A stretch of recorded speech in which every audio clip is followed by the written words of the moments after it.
नमस्कार, मैं सुबोध मंडल आज आप लोगों के सामने बिहारी रत्नाकर का 33वां दोहा विश्लेषण के लिए, व्याख्या के लिए लेकर उपस्थित हुआ हूँ। 33वां दोहा जो है बिहारी रत्नाकर का, वह इस प्रकार है। वाही की चित चटपटी, धरत अटपटे पाई। वाही की चित चटपटी, धरत अटपटे पाई। लपट बुझावत बिरह की, कपट भरेऊ आई। चित्त मतलब हृदय, मन, अंतःकरण। वाही की, उसकी।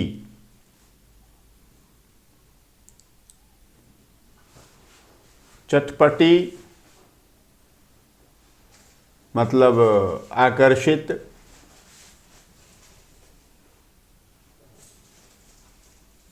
धरत धरते हुए या धरते ही। पाई मतलब पाँव, पैर। पाई मतलब पाँव, पैर। और अटपटे मतलब विचित्र ढंग से, विचित्र तरह से। सामान्य चाल से नहीं, सामान्य कदमों से नहीं,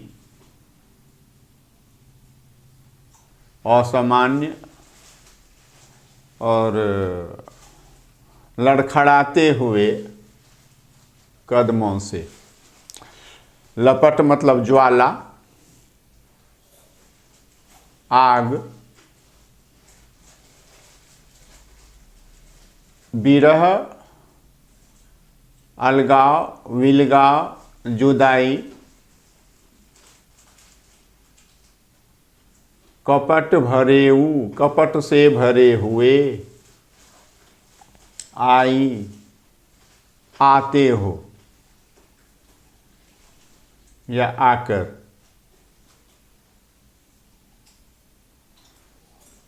नायक है और यह नायक जो है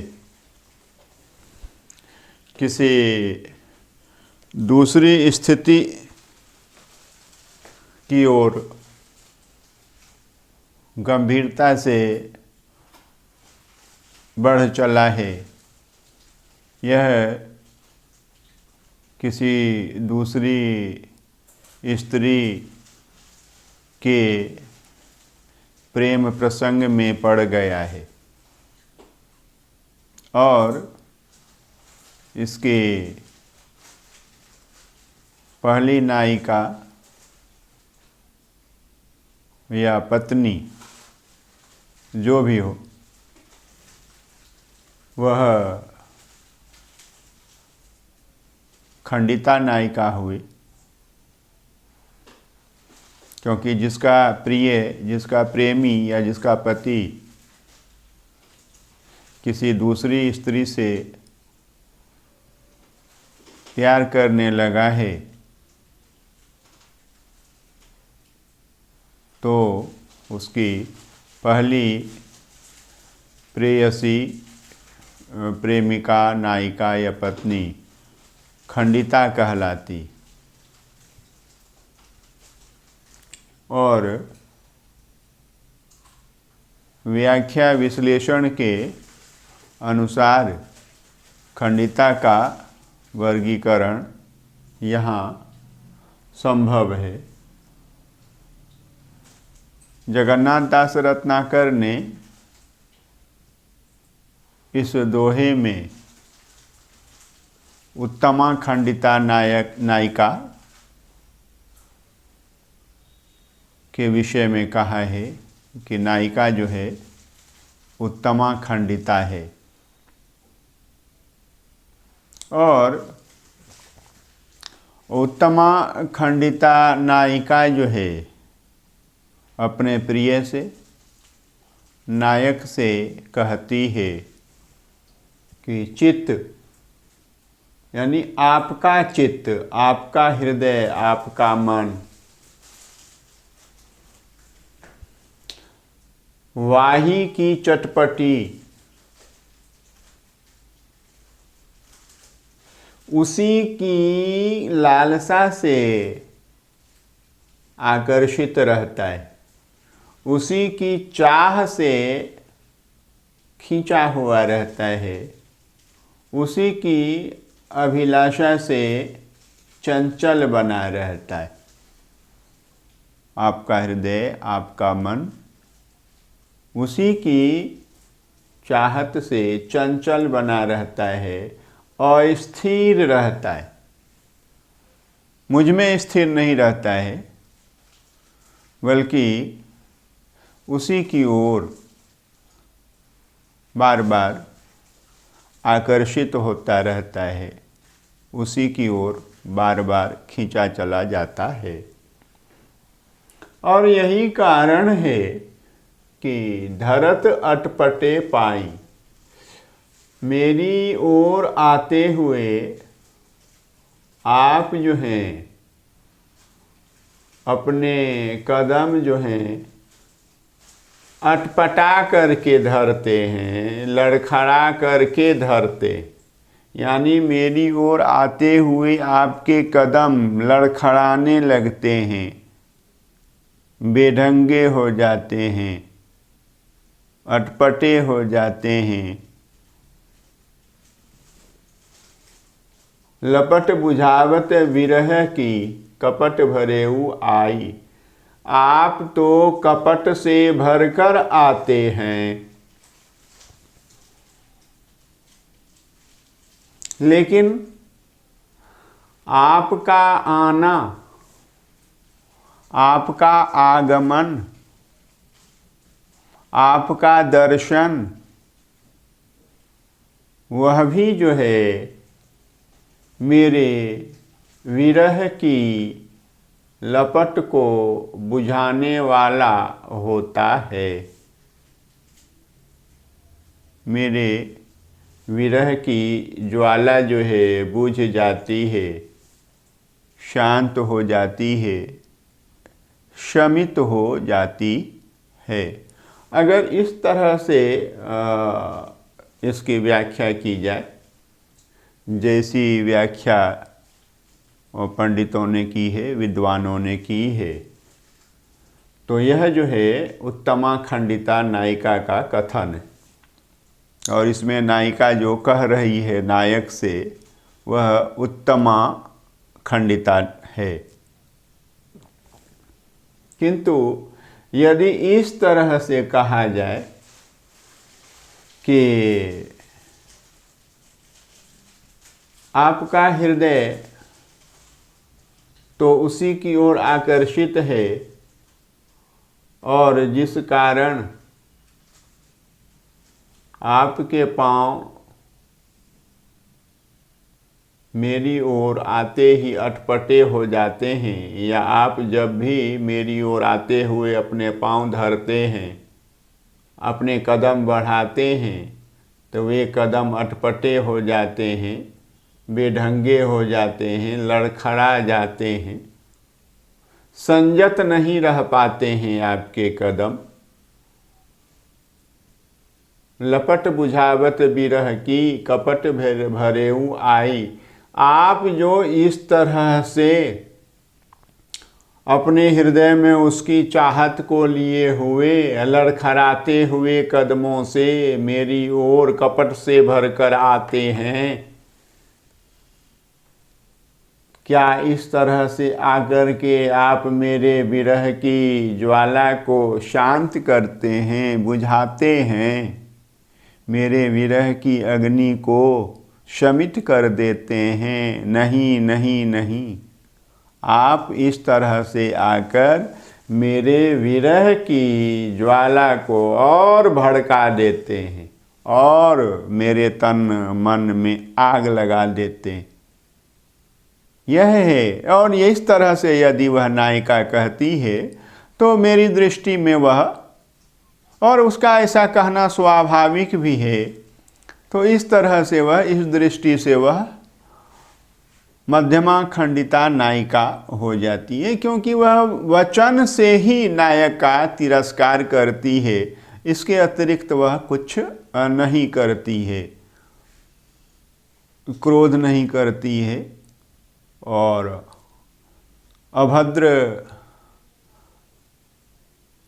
पद्धति से प्रस्तुत नहीं होती है और इससे आगे नहीं बढ़ती है, धृष्ट नहीं होती है, धृष्टा नहीं होती है, दुष्टा नहीं होती है, तो वह जो है अधमा की श्रेणी में नहीं आ सकती है। वह तिरस्कार करती है कथन के द्वारा, इसलिए वह उत्तमा भी नहीं रह जाती है और वचन से ही तिरस्कार करती है, दृष्टा और दुष्टा नहीं हो जाती है, इसलिए वह अधमा भी नहीं रह जाती है। एक बार इसके अर्थ को देख लें। आपका चित्त, हृदय तो उसी की ओर आकर्षित है, इसलिए मेरी ओर आने को आप लड़खड़ाते हुए कदम धरते हैं, बढ़ाते हैं। क्या मेरे विरह की ज्वाला को बुझाने के लिए आप कपट से भरे हुए इस प्रकार मेरे पास आते हैं? नहीं नहीं नहीं, मेरे विरह की ज्वाला को भड़काने के लिए ही आप इस प्रकार उसकी चाहत लिए हुए, कपट से भरे हुए, लड़खड़ाते हुए कदमों से मेरी ओर आते हैं। यह है, अगर इस तरह से नायिका कहती है तो वह मध्यमा खंडिता नायिका होती है। इसमें अनुमान अलंकार की बात कही गई है, परंतु ये अनुमान जो है यथार्थ अनुमान है और विभावना की भी बात कही गई है, क्योंकि कारण के होते हुए भी कार्य नहीं हो रहा है। नायिका के विरह की ज्वाला जो है वह और भड़कने की जगह, जैसा कि जगन्नाथ दास रत्नाकर ने अर्थ किया है कि उसके विरह की ज्वाला के भड़कने के सभी कारण उपस्थित हैं, मौजूद हैं, फिर भी उसकी ज्वाला जो है विरह की वह भड़कती नहीं है, भभकती नहीं है, वह बुझ जाती है। वह अपने प्रिय को पाकर के ही, सामने देख कर के ही शांत हो जाती है उसके विरह की ज्वाला। तो कारण है परंतु कार्य नहीं हो रहा है, इस कारण से भी विभावना अलंकार हुआ करता है। और एक और है असंगति अलंकार भी इसमें है। असंगति अलंकार कैसे है कि चित्त तो नायक का चंचल है, यानी चंचल तो नायक का चित्त है, लेकिन उसके कदम जो हैं डगमगाते हुए पड़ते। ध्यान में रखिए, चंचल चित्त है नायक का, लेकिन उसके कदम जो हैं लड़खड़ाते हुए पड़ते हैं। कारण कहीं है और कार्य कहीं हो रहा है, इसलिए इसमें असंगति अलंकार भी है। यह हमें देखना है और यह जो है बताया कि खंडिता नायिका का वचन जो है नायक के प्रति है। खंडिता नायिका है, जगन्नाथ दास रत्नाकर की दृष्टि से वह उत्तमा नायिका है, क्योंकि इस तरह से आने पर भी वह अपने प्रिय को देख करके शांत हो जाती है। और उसके विरह की ज्वाला शमित हो जाती है, बुझ जाती है। परंतु मैंने जो अर्थ बताया कि इस तरह से आकर के आप मेरे विरह की ज्वाला को शांत नहीं करते हैं, बल्कि कपट से भरे हुए आकर के आप मेरे विरह की ज्वाला को बुझाने के बदले और भड़का ही देते हैं, जगा ही देते हैं। तो यह मध्यमा खंडिता नायिका है। और अलंकार बताया अनुमान है, यथार्थ अनुमान है, विभावना है, क्योंकि कारण के होते हुए भी यहाँ कार्य नहीं हो रहा है और ज्वाला भड़कने का कार्य नहीं हो रहा है। और असंगति अलंकार के चंचल तो चित्त है, लेकिन नायक के पांव जो हैं लड़खड़ा रहे हैं। तो कारण कहीं है और कार्य कहीं हो रहा है, इस कारण से असंगति अलंकार भी है। यह दोहा 33वां बिहारी रत्नाकर का हमने देखा है, अच्छी तरह से समझा है। आप भी समझने का प्रयास करेंगे। बहुत बहुत धन्यवाद।